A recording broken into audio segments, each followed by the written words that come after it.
Hello student, आज की class में हम बात करेंगे आप लोग का इतिहास यानी कि हिस्ट्री का पहला नंबर चैप्टर है यूरोप में राष्ट्रवाद, जो कि इसका वीडियो ऑलरेडी अपलोड है एक। तो आज का इस चैप्टर का अगला प्रश्न हम लेकर आए हैं, इटली और जर्मनी के एकीकरण में ऑस्ट्रिया का भूमिका क्या थी। ऑस्ट्रिया का भूमिका क्या थी। जो भी विद्यार्थी लोग बिहार बोर्ड एग्जाम 2027 में क्लास 10th की एग्ज़ाम देने वाले हैं, तो वो सभी लोग जितना भी क्लास हम यूट्यूब पर अपलोड करते हैं, तो वो सभी क्लास को देखकर जितना भी प्रश्न उस क्लास में बताया जा रहा है, तो आप सभी लोग उस प्रश्न को अपने नोट कॉपी पर ऐड कीजिए। ज़्यादा बड़ा प्रश्न नहीं है, मान लीजिए कि यही प्रश्न देखिए कितना छोटा है, यहाँ तक है। तो आप लोग क्या कीजिए, साथ साथ वीडियो को रोक कर कॉपी पेन लेकर और प्रश्न को क्या करिए, नोट कॉपी पर ऐड करिए। तो इस प्रश्न को हम चलिए समझाते हैं। प्रश्न ये पूछा जाता है एग्जाम में, इटली और जर्मनी के एकीकरण में किसका, ऑस्ट्रिया की क्या भूमिका थी। इससे पहले आप लोग ये बताइए कि ऑस्ट्रिया का चांसलर किसको कहते हैं। तो आप लोग को पता ही होगा, आप लोग क्लास में पढ़े ही होंगे कि ऑस्ट्रिया का चांसलर कौन था, मेटरनिख। कौन था, मेटरनिख होता है। मेटरनिख कौन है, मेटरनिख। ऑस्ट्रिया का चांसलर कौन था, मेटरनिख थे। तो इस प्रश्न को आइए समझा दे। तो वही कह रहा है, इटली और जर्मनी के एकीकरण जो होते करने के लिए इसमें ऑस्ट्रिया की कितना भूमिका थी, यानी कि ऑस्ट्रिया की क्या भूमिका थी।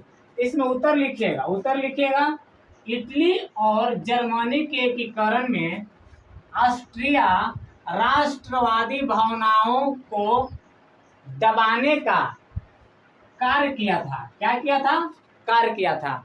कहने का मतलब ये है कि इटली और जर्मनी को जब एक करने की बात हुआ, तो इटली और जर्मनी के एकीकरण में जो ऑस्ट्रिया था, तो ऑस्ट्रिया राष्ट्रवादी भावनाओं को क्या हुआ, दबाने का कार्य किया था। क्या किया था, दबाने का कार्य किया था, यानी कि रोकने का कार्य किया था।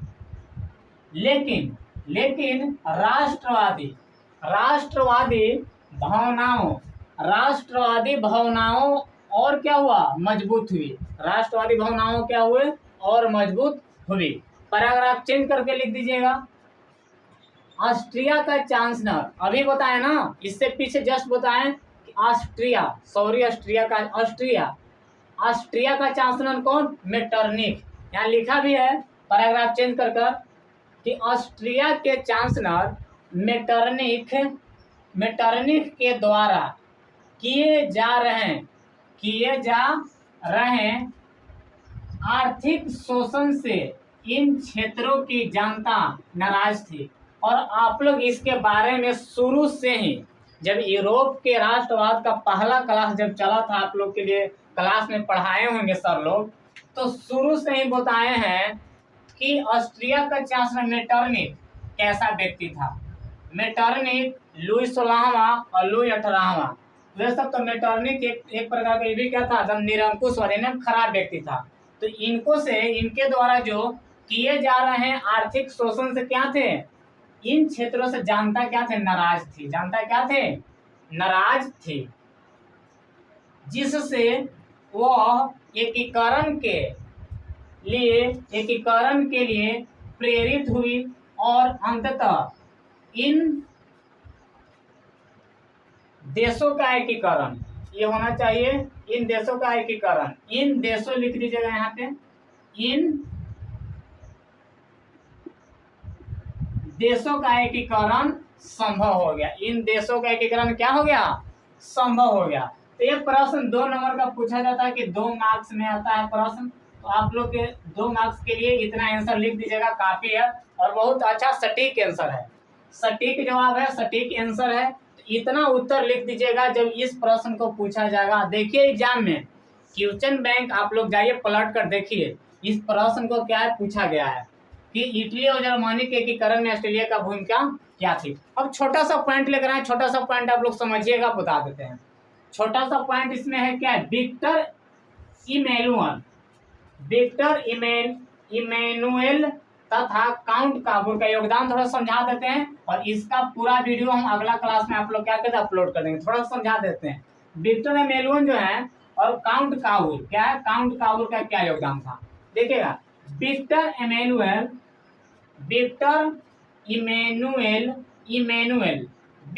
इमैनुएल सार्डिनिया, शुद्ध से थोड़ा सा पढ़िएगा, नाम भारी है। विक्टर इमैनुएल सार्डिनिया, इसको र पढ़िएगा तो सार्डिनिया पिंड माउंट का शासक था। किसका शासक था, विक्टर इमैनुएल। किसका शासक था, सार्डिनिया पिंड माउंट का शासक था, तथा राष्ट्रवादी शासक था, तथा राष्ट्रवादी विचारधारा का समर्थक था। यानी कि किसका समर्थन करता था, राष्ट्रवादी विचारधारा का समर्थन करता था। अगला पॉइंट है, विक्टर इमैनुएल सार्डिनिया पिंड माउंट का शासक 1849 में बना था। कब बना था शासक, 1849 में बना था। किसका शासक, विक्टर इमैनुएल, यानी कि सार्डिनिया पिंड माउंट का शासक कब बना था, 1849 में बना था। अगला पॉइंट है, विक्टर इमैनुएल ने राष्ट्र के एकीकरण हेतु 1852 में काउंट काउर को प्रधानमंत्री नियुक्त किया। यानी कि राष्ट्र को एकीकरण करने के लिए हेतु, यानी कि विक्टर इमैनुएल ने राष्ट्र को एकीकरण हेतु कितना ईस्वी में काउंट काउर को प्रधानमंत्री बना दिया, 1852 ईस्वी में प्रधानमंत्री क्या कर दिया, नियुक्त कर दिया। अब इसका पूरा वीडियो, पूरा क्लास इसका हम अगले क्लास में अपलोड कर देंगे कि विक्टर इमैनुएल और काउंट काउर का क्या योगदान था। और यहाँ से एक प्रश्न नहीं बनता है कि काउंट क्या प्रश्न क्वेश्चन रहता है कि काउंट काउर कौन था, काउंट काउर कौन था। इसका ये क्वेश्चन हम अगले क्लास में, एक प्रश्न है जो पूछता है कि काउंट काउर कौन था। जिस तरह से पूछा था मेजरी कौन था, उसी तरह से काउंट काउर कौन था। ये क्लास हम अगले इसका हम प्रश्न का उत्तर अगले वीडियो में अपलोड कर देंगे, और इन सब के बारे में डिटेल जानकारी अगले क्लास में मिलेंगे। तब तक आप सभी लोग इतना क्या करिएगा, याद करके रखिएगा। मिलेंगे अगले वीडियो में।